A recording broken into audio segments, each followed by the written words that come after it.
मला म्हणाला, बाबासाहेब अहो शरीराला थोडी झोप घेत जा, दुपारचं पोटभर जेवत जा.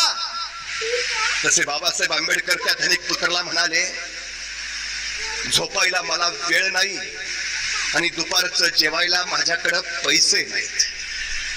तो धनिक पुत्र काळजीनं म्हणाला, मग बाबासाहेब अहो तुम्ही जगणार कसे?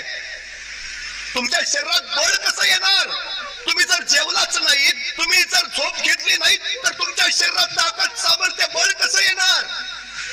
तर डॉक्टर बाबासाहेब आंबेडकर म्हणाले, ज्यावेळी मला असं वाटतं खचल्यासारखं, त्यावेळी माझ्या डोळ्यापुढं राजर्षी शाहू महाराज उभा राहतात.